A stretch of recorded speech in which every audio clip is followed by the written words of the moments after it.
Let's fucking go. Welcome back. 41 North Pod, another week. Bringing it back. I'm Trevor, bringing it to you with Rio. Big Packer win out in Levi Stadium, San Francisco, week 3. Mario, what'd you think? Oh boy. Oh boy, that boy Rodgers, man. That boy Rodgers picked us up. Looking good from the beginning to the end. This is Rodgers football. This is Packer football. D look good. Offense look good. Missing two top five offensive linemen in the NFL. Hmm. Um, and we didn't miss a beat. What they have? How many pressures did they have? We start your guy Yosh Okay, at left Yash? tackle. So I call him Yosh. I think it's better.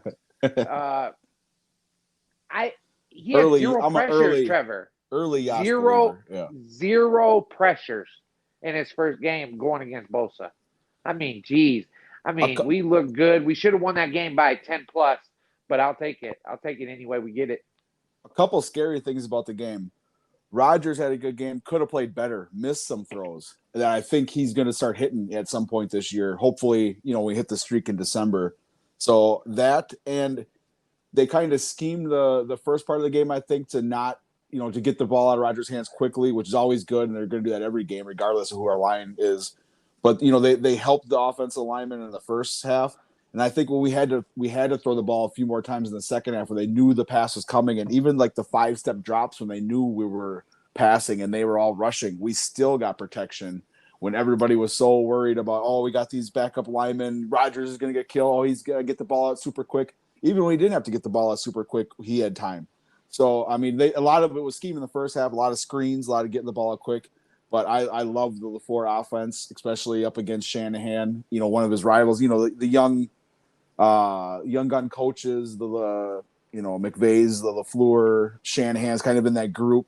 LaFleur's got one of the best records out of all of them, and he's beating them now. So beat McVay in the playoffs, beat Shanahan this year with a healthy team. I'm excited. It's about as big as a week 3 win as you can expect. Yeah, I loved it. I thought it looked great. I love the Packer offense. I'm gonna tell you some things that I love. Okay, anytime, like you said, Rodgers is getting the ball out of his hands, I feel like he's best, and I feel like when we do that quick at the beginning of the game, it really opens up the deep game for later on. Because the defense is so worried about these quick passes and these quick routes that we can run these double moves on them and just kill them. I also like seeing in the stat book Aaron Jones with 19 rushes for 82 yards and a tutty. I love seeing that. I think that was one of the biggest things that we got away from in the first game that really set us back in our game plan was getting away from the run. And Aaron's a great player and he's somebody we can lean on. But I like to lean on him when we have to. I feel like we can lean on the other Aaron at the beginning of the game and let Rodgers kind of get in groove and get the offense flowing.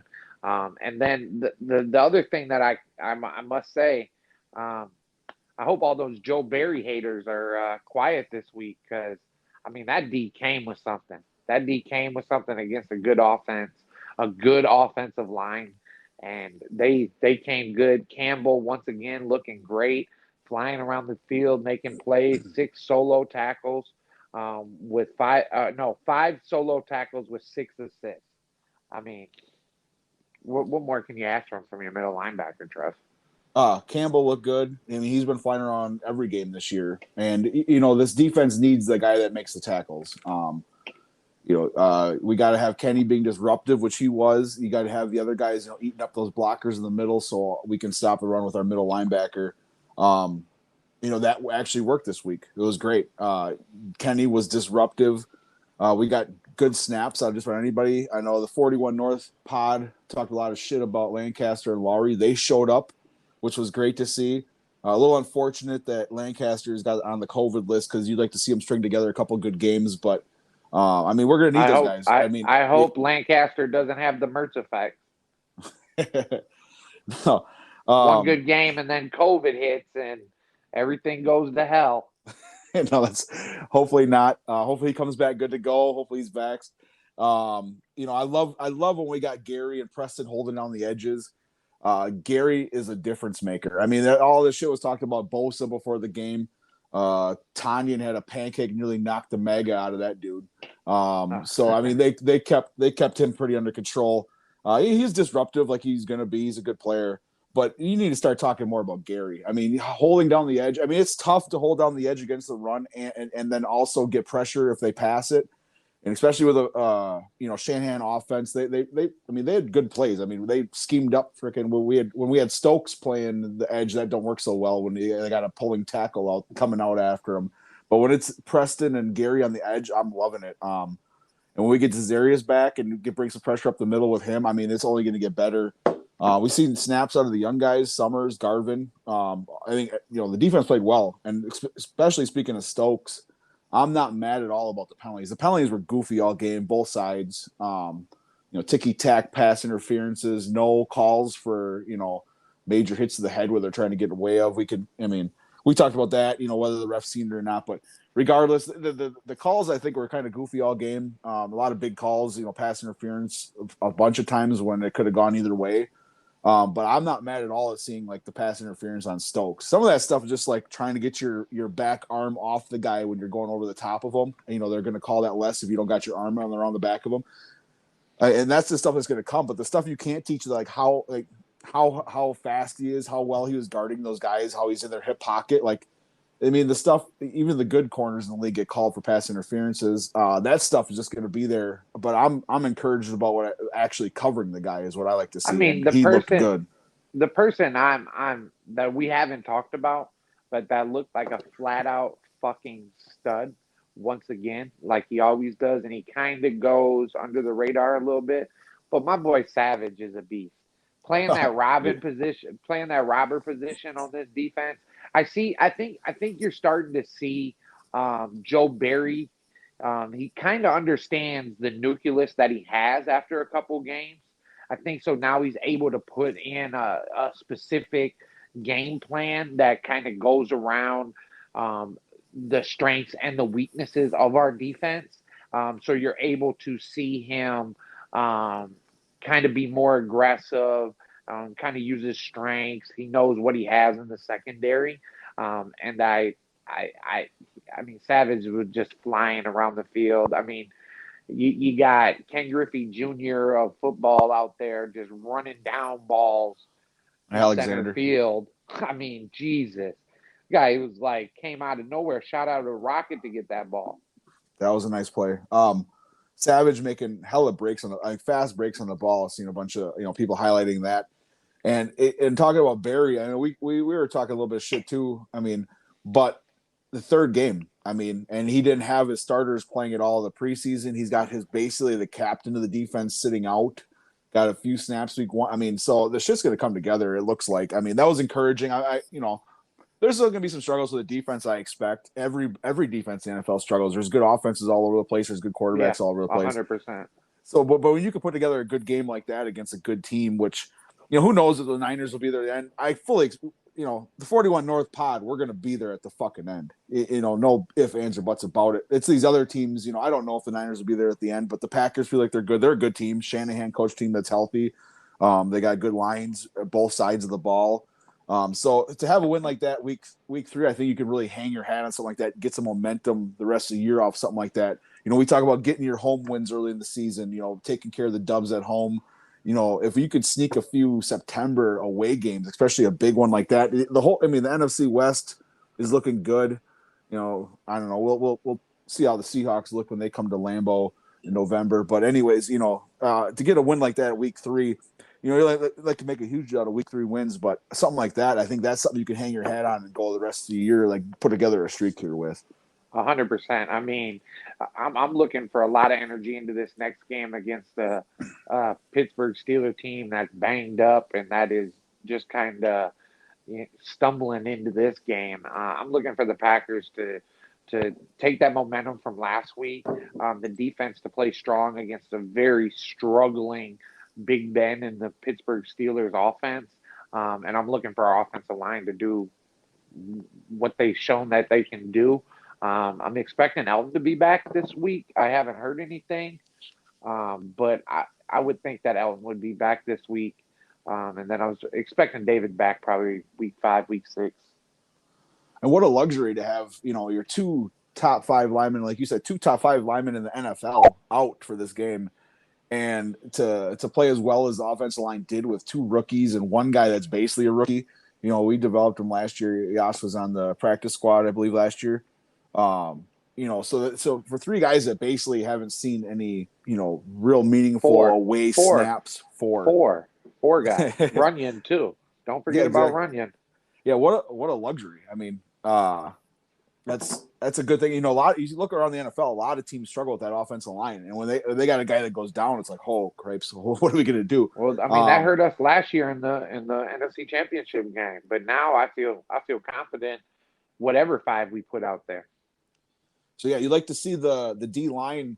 I mean, I'm sorry, the defense, carry some momentum into playing a struggling Pittsburgh offense. It looks like, you can say what you want about Big Ben.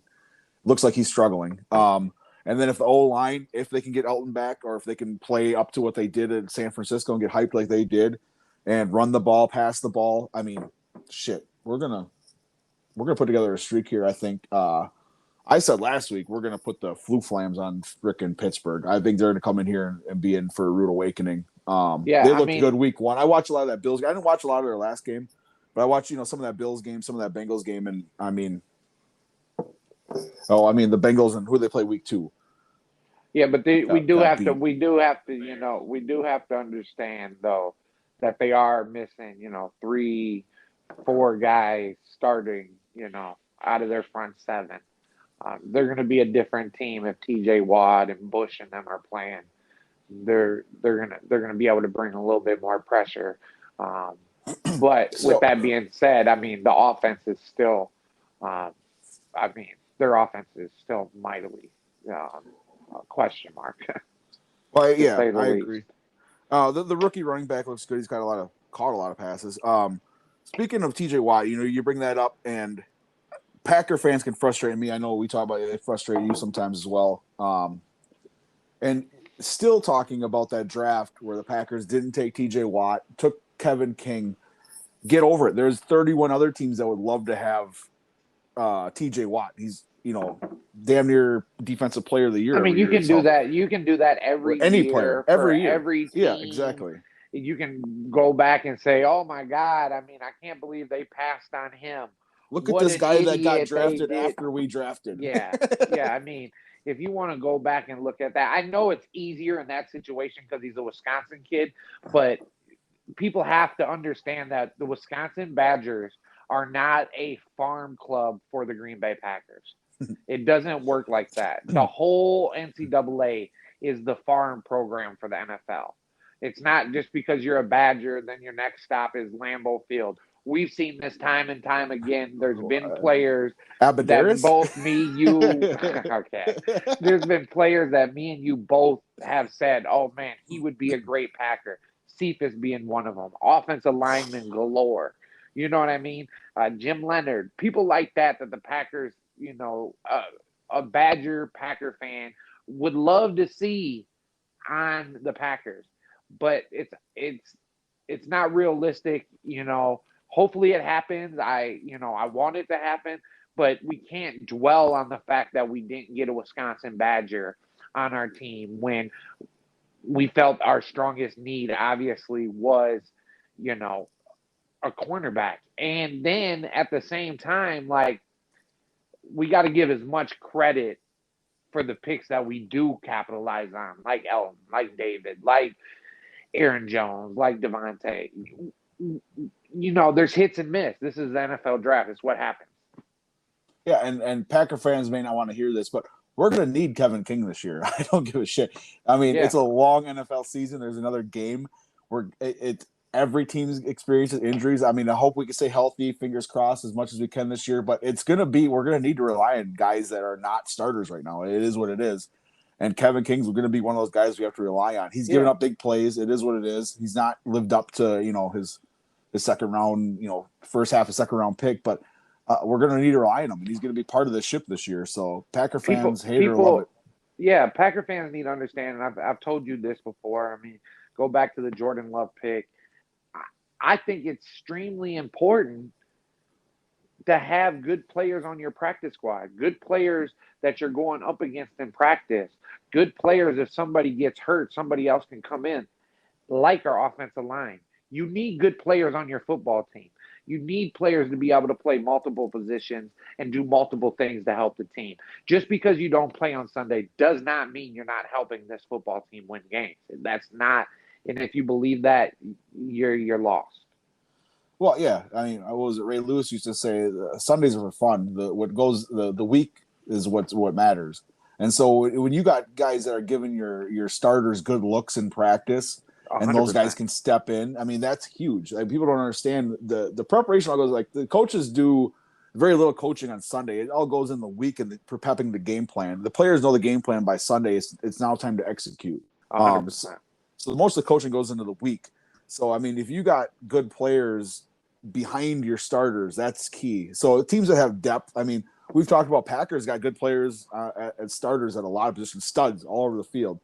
But when you got guys like Summers that got to get snapped, Garvin coming in, guys like that got to get snaps and got to make Black out there. I mean, that stuff helps. Yep. I mean, so they're going to need the young guys come in. It's going to happen throughout the year, and how well your young guys can step up and perform is huge. And then, it goes to coaching, how well these guys are coached up when they do see get in there in a hostile environment in Levi, out in California, against a division opponent. All that kind of stuff matters. So the Packers, for a week 3 win, this can carry some momentum. I'm going to keep saying that. And, I was looking coming back to home this week. Rodgers talked about, I think a lot of people don't appreciate, stuff like the plane ride home. It seems like something stupid that average fan's not going to give a shit about. But, those guys, that's a long plane ride home if you lose. And that's shitty. And that carries into like Monday, Tuesday. You know what I mean? Yeah, I mean. When you're coming back celebrating a fucking win, that's what this team's about. That brings you together. You know what I'm saying? Yeah, I mean, I didn't play college football. You didn't play college football. We didn't play any college sports. We chose to just kind of go to work after high school. But I can tell you, we've been on some fun bus rides from football for winning games, and we've been on some bad beats for hockey. And those 30-minute bus rides can feel like hours. So I couldn't imagine a 4-hour plane ride. That shit's team building. No, I'm saying like a loss on a 4-hour plane ride. Yeah, everybody's just like dead days silent on that motherfucker. Yeah, that would be horrible. I mean, you gotta know LaFleur was pumped. I mean, this ain't no corny podcast, no corny ass like ESPN shit. We're coming to you with straight Packer fan podcast talk. We're coming to you weekly, following you through this ship run. But they talk that LaFleur handshake. We're not getting into that bullshit. I mean, LaFleur beat a buddy of his that's a good football team and a good coach. That's what LaFleur fucking did. And LaFleur, you could put his record against any coach of all time in NFL period right now, and it's respectable for what he's done in his first couple of years. If you beat your friend, your mentor, and you're not fucking salty about that loss, I would expect you not to shake my hand. Oh yeah, we wouldn't talk for a couple of weeks, Mario. Yeah, fuck it. Like I done broke some controllers at your house over Madden because I lost. You know what I mean? Like, call Grandpa, come get me. Like, your buddy should be up. Your buddy should be madder. Yeah, you know what I mean? Yeah, hell yeah. We'll talk about this later. We'll be all right. You be nice with the people. I mean, you show more respect, I guess, to people that you're not close to. You know what I'm saying? I'm not saying that he disrespected them, but you can be a little bit more of yourself. You know what I mean? Yep. Where if you're playing Bill Belichick, you're gonna walk up, great game, Bill, shake his hand. You know what I mean? Yeah. Yeah. But I mean, you would see it. You'd see it between Bill and who was Bill's guy that taught him? Parcells.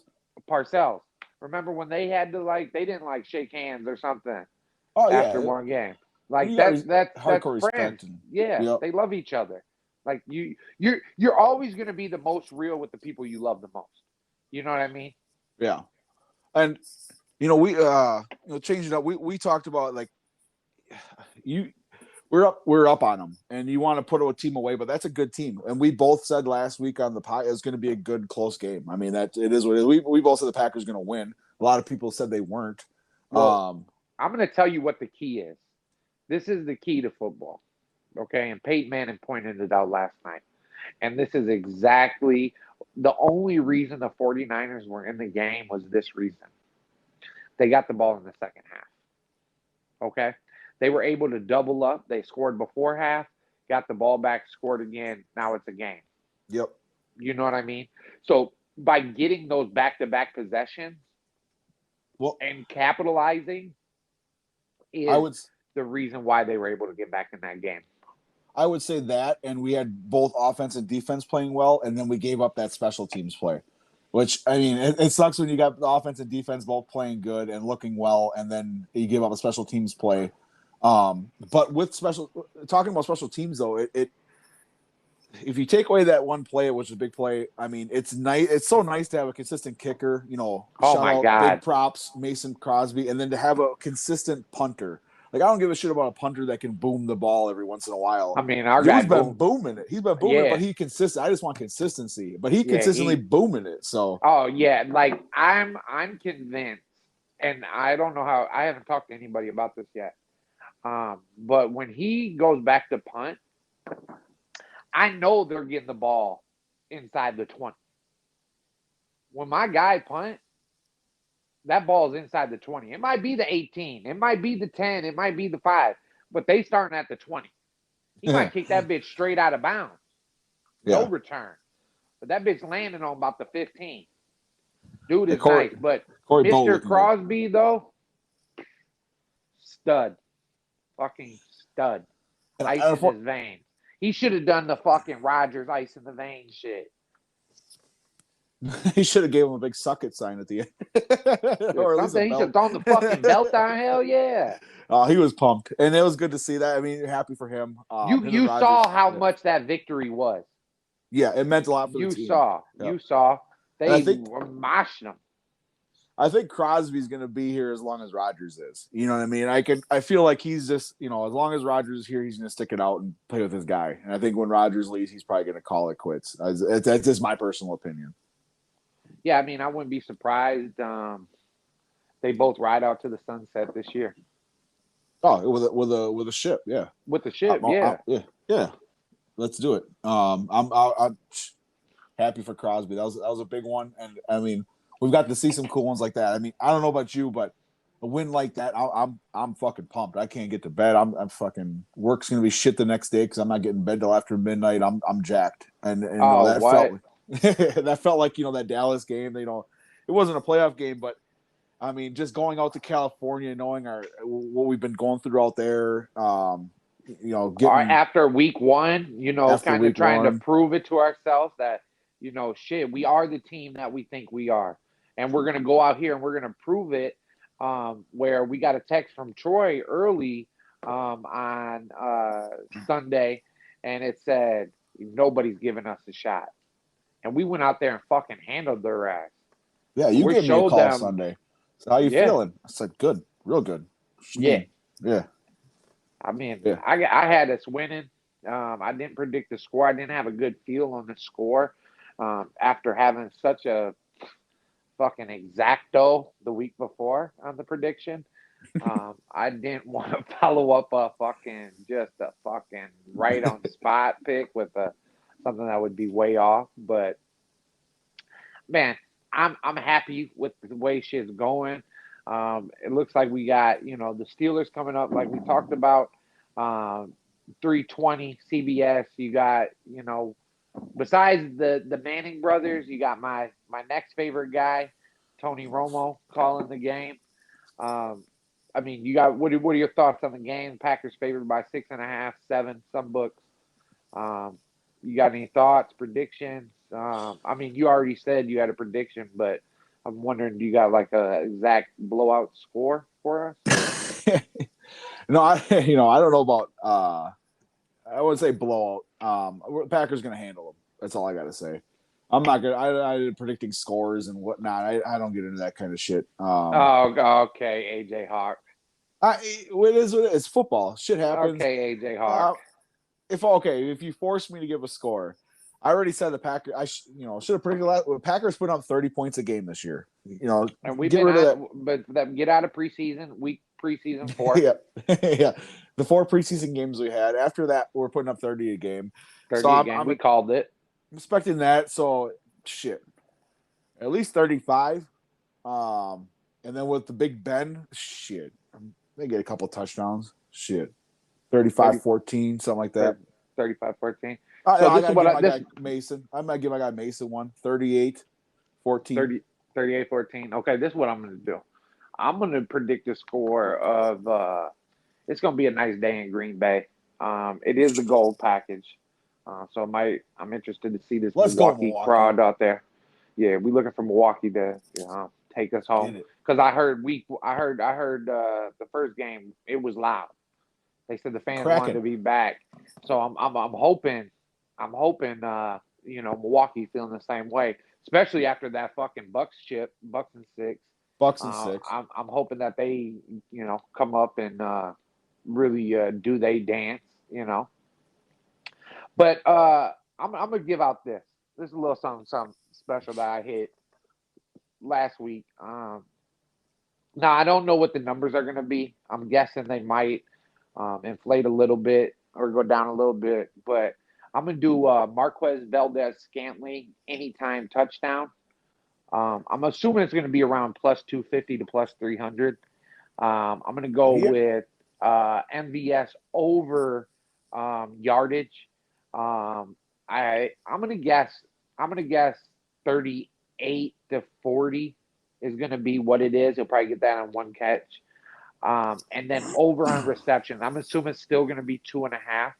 Parlay those together, and it'll be some of the easiest money you can get because it's about to be MVS season. And he tweaked a hamstring in the game. They kept him out a few plays. I don't give a fuck. Fuck yeah. Matt said that they're gonna take it easy on him this week. He's gonna be good. He won out there on the last series. You saw. Nobody was talking about. Everybody was on. Adams. You said earlier that you can have Aaron Jones as a security blanket. Adams the same fucking way. I mean, you give him the ball 10 times, he's gonna do some shit. I mean, but the guy gets open. And my guy. I'm grabbing another beer. All right, grab another beer. It's Oktoberfest season, baby. Let's get it. I mean, I just think that my boy Tay's different. I'm different, yeah. And seeing him get take that hit. And looking like I had flashes of Trevathan at Lambeau when he got rocked that one time and he was out. I'm like, oh no! And dude comes running back on the field with his helmet on a couple plays later, like, holy shit! Like, that surprising he wasn't in the old protocol. Is all I'm saying. The dude said, "Yeah, the wind knocked out of me. I'm different." Rodgers called him what? John Wayne today. But no, I was gonna say on that the last couple of plays, everybody's focusing on Adams. Right, he got 2 huge catches. I don't know how. If you're San Francisco, you let our best receiver, the best receiver in the NFL, catch the ball twice to get us into field goal rate. Whatever. Let's be. Let me finish. Everybody looks at Adams. He could have hit the dude running the corner, the post corner. He could have hit dude going over at deep. He had him too. I think not even Adams. Like he could have hit the long one. I mean, I'm going to be honest with you. That first pass to Devontae, to 99% of quarterbacks, Devontae's not open. Oh yeah, yep, I agree with you. You know what I'm saying? Like, yeah, he's open. He's standing by himself. But the way that the coverage is placed on him, like, he's not open. only to Aaron Rodgers is that motherfucker open. That ball goes 2 inches higher. It's probably over his head. 2 inches lower, it's an interception. One thing I took out of Rodgers, one of his interviews, where he talks about he sometimes if the defense is playing man, he's deciding who he's throwing to off the releases, and you see that sometimes. And I believe sometimes he does get tunnel vision on Adams, but it's not a bad thing. The guy's so freaking good. You can get tunnel vision on him, and he's going to beat his guy 9 times out of 10. Yeah, so I mean, if you're looking at the releases, and you're looking at Devontae Adams' release, yeah, you're probably going to throw it to him most of the time because his release is so nasty. The only reason I disagree with you about the tunnel vision is because Aaron is the king of the eyes. Oh, yeah, Aaron's not, he's not Graham Mertz shit. You know what I'm saying? He's not staring shit down. He might know in the back of his head, like, yeah, I'm going to take. You know what I'm saying? But I'm going to look over here at MVS. I might look at Lazar, and then I know exactly where my man's is going to be, and I'm going to sling it. You know what I'm saying? Peyton talked about it last night, how important eyes were. Right. Yep. That's a lot of quarterbacking. Yeah, 100% is moving them eyes, getting people to move. I mean, like we talked about last week, just with a simple eye, you can get a coverage to bite on something that's not really there, just as Aaron Jones did with the jab step that got the defense leaning one way and then cut back across the field and scored a touchdown, Yeah, you even look at eyes on play actions, play fakes. I mean, the eyes, if you follow that running back after you fake that ball to him, you follow him with your eyes, the defense is reading the eyes. The linebackers are reading the eyes. Right. So, that all, and in the NFL, the margins of error are so small, and all it takes is one jab step the wrong way by a linebacker, and it could be a big play. You know what I mean? 100%. So that's why, yeah. Because those tenths of a second that you missed, Aaron Jones is that fast to make you miss by that tenth of a second. Yeah, the weapons on offense are starting to heat up. Heat up. We're relying on Jones and Adams. You're going to see other guys make plays. You're going to have MVS bombs. You're going to have Tanyan making plays. Even that MVS touchdown. I mean, great throw by Aaron. Great catch by him. Way to get his feet in bounds. I mean, my guy's got a lot of targets this year. I don't know the exact number. But I will say that he is 3 for 3 on catches that he should have caught. No drops. 3 for 3. No drops. Big. Because those are going to start connecting. Say what you want. They're going to connect on some big plays this year. So yeah, I mean, he's going to be a boomer bust. I mean, you call the big fantasy year. He's going to be boomer bust. But even those bust weeks, don't call it a bust week just because it's like not good in fantasy. Dude's bringing people with them. You got Alan Lazard out there blocking his ass off, volunteering to go on kickoff coverage. I mean, dude is a monster. Like, just because shit don't show up in the stat lines, you get like we said, we ain't the ESPN corny ass podcast talking. Yeah, we really watching this shit. But when you got MVS and Lazard blocking 25 yards downfield for Aaron Jones, that shit don't show up in stats. 100%. 100%. Trev, I just want to say this. Go Pack, go. We finna beat the brakes out the Steelers, like my guy said. I got a score. I'm predicting a score of 42-17. I think the defense going to get a touchdown. MVS going to get a touchdown. Aaron Jones going to get a touchdown. Or 2. Aaron Jones, I think he's going to get 2. I think they're going to get him a little bit more involved in the pass game this week. I was a little shocked that they didn't have him. I mean, but when you got Tay getting let me look up Tay's stats. Tay had 12 catches. That's what I was going to say. 12 catches, 132 yards, and a touchdown. So when you got him, soaking up 12 catches, I get it. I got obscure. I think if I got Mercedes or Dylan or somebody like that going to get a touchdown this week. Somebody going to get on the board that hasn't been on the board. Well, yeah, I mean, 42 points. All of them are going to get touchdowns, and one of them is going to get a touchdown. Probably Dylan. Yeah, I'm expecting that's a good call, Trevor. I'm expecting a Dylan from about the 5-yard line, something like that. Yeah, we're going to get Dylan going. But yeah, thanks for tuning in. Have fun, Milwaukee. Goal package. Yeah, gold package, go up there, be loud, and yeah, rock out. 41 North. Go Pack, go! We chasing this ship. It's a ship. Yep, The ship season has started, baby. In September. Let's go. let's go. Go pack, go. 41 North, bitch. See you next week.